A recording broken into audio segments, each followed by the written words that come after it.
So you just got demonetized, and I know what you're thinking. Why did you do this to me, YouTube? Did I do something wrong? Am I secretly a race? So we all know that YouTube operates under an algorithm, something that nobody really understands and everyone always gets mad about it. So what if I told you that you can tell if your thumbnails are family friendly or if they'll get you demonetized? Well, you can. This is Cloud Vision by Google. It's basically the algorithm. So if you want to make family friendly thumbnails, it's a great way to tell what seems controversial or not. But before you even think about paying, you can try out a demo which allows you to upload any images. So I'm going to do this with my thumbnails to find out if YouTube has a bias against anime related content. So I start off with my most recent thumbnail. Figured since it's cluttered with anime characters and none of them are doing anything sexual in nature, it should be fine. Although I had a feeling it could read text. And it did. It was able to read drinking. And I imagine that's why it was likely to be racy.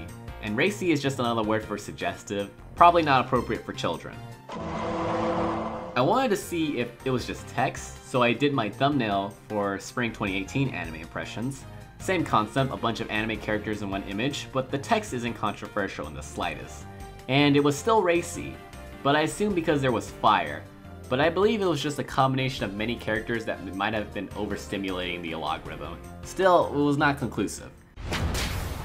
So I decided to move on and see if using only one anime character would lower its racy meter, and it did. However, it was still able to read the text and keywords like blood and smash, which can be inappropriate for children, I guess. If you're gonna put text on your thumbnails, you wanna make sure you don't use words that might have a negative connotation, which is almost every word in the English language. So I moved on to my Fortnite thumbnail, and obviously I wasn't expecting it to be family friendly, as there are boobs being censored. And I was right, it was likely to be racy. However, it did read censored as censoren, so the algorithm doesn't autocorrect words if letters are cut off. However, it did read the in-game text from Fortnite, which means that little details might be the reason why your videos get demonetized. So this is the thumbnail of Good Girl Anzu in the trash, with me holding a Coca-Cola bottle in a very suggestive point of view. Still not entirely family friendly, but I wanted to see if the anime girls were causing it to be more racy, because the algorithm also pulls from various links on where to find this certain image, and then makes a determination based on those factors. So if it's not on the internet, then it might be family friendly, like these cocks.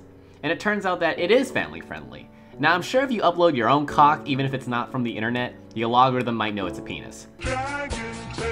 This one was a little interesting because I photoshopped the image to be more similar to vaporwave wallpapers, so I think the colors confused the algorithm. And I also increased the tracking on the text, so it ended up reading the individual letters and not the whole thing. That being said, I think it wasn't able to read Hisone to Masotan because Hisone and Masotan aren't exactly English words, and I don't think spacing out the text will circumvent inappropriate words like hentai. This is probably the most family-friendly thumbnail I had, which might be the reason why it was so popular during my channel's first season. I mean, it's just a picture of a house and some text. Rena's best girl is likely racy. Good. So I wanted to see if covering the faces of anime girls would affect the rating, and so I put a Roblox head over Oboro, and it seems like putting a character's face from a children's game might potentially lower the racy score. But one photo isn't enough, so I tried a more risque photo. So here's an ordinary photo of Bowsette and Boozette, obviously a very high rating on racy and adult, and then I photoshopped Roblox heads to cover their breasts. And it did lower the adult rating by 1, so it might work? Or maybe Google just hates women, I don't know. Now this video was also very popular during my channel's first season, even though it's a photo of a lolly on her fours. It was rated higher as a spoof compared to racy, which is what I want. My videos are more comedic, and so if my thumbnails can reflect that, then it's a plus for me. I also think it's okay to have a high adult or a high violence rating as long as you also have a high spoof rating. Because obviously it won't recommend to children, but it might recommend to young adults or older. And I believe that if you have a high enough spoof rating, you can get away with showing porn as long as you're making fun of it. Daddy! Now, this one was actually interesting. It was able to read all the inappropriate text from all the smaller thumbnails, and I'm thinking if I had a thumbnail with a more family-friendly rating, this video might have reached a wider audience. especially with the algorithm favoring longer videos because they want that watch time. So the truth about Citrus was a very interesting video content-wise. It's also one of the few that actually got me paid. I believe it was very popular because the title was very clickbaity, the majority of the people that actually watched it was from a different community, so the audience of that video ended up more diverse.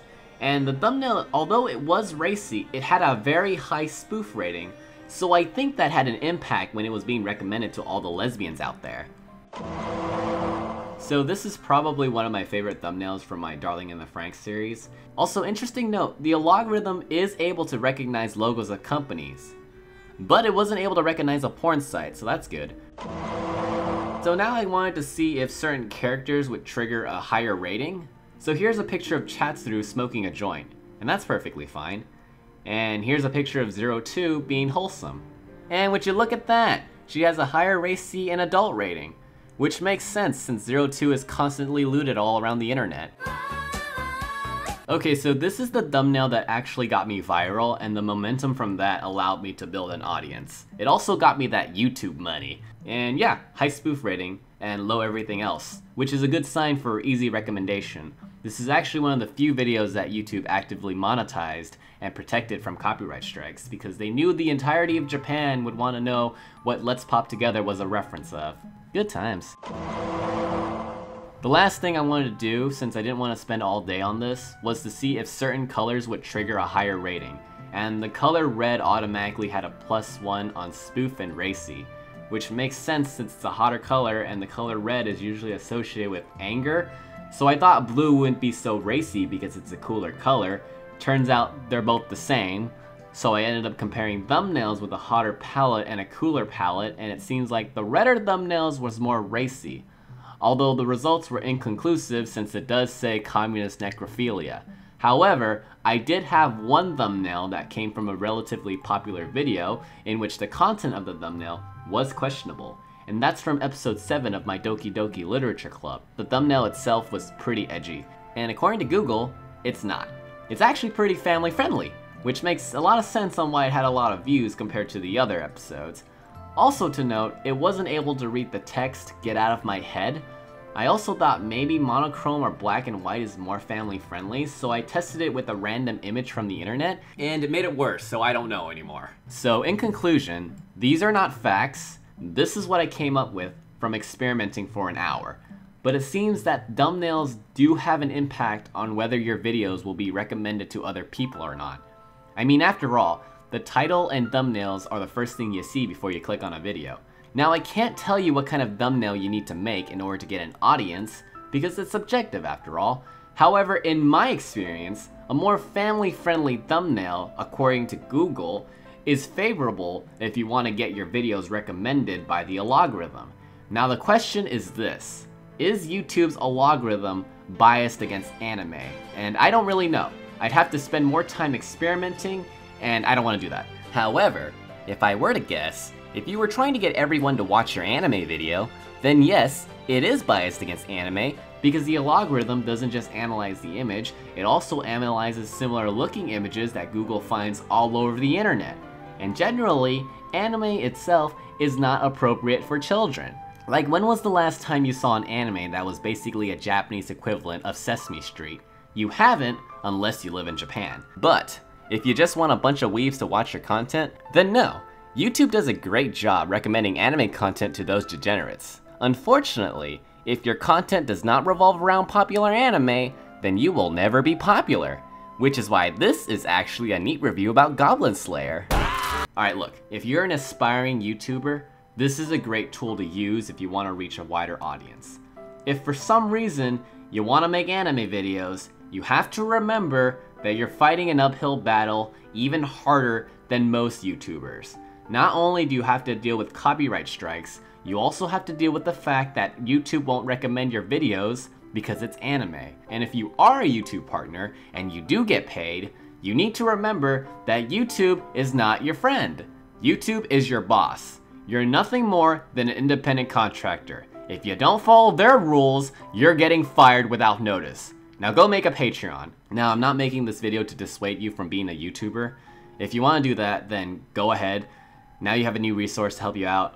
However, if you're making videos because you want to chase fame and to get a huge following, then you're going to be miserable. But if you're doing this because it's your passion, then you're going to be miserable. If you're doing this because it's your passion and you love to create content for the small number of people that watch and it makes you happy, then go for it. Being a YouTuber is a labor of love. It's just like working on an anime. You work long hours with no pay, you're treated like garbage by strangers and the company you work for, and you don't have any rights because you're technically self-employed if you are a partner. And you might have to sacrifice your social life and health just to create content. It takes a long time to find success on YouTube or in life in general. But I still do it anyways because it's fun. I love to help and inspire people, and I like the freedom of making whatever the fuck I want, and that's why I still make it.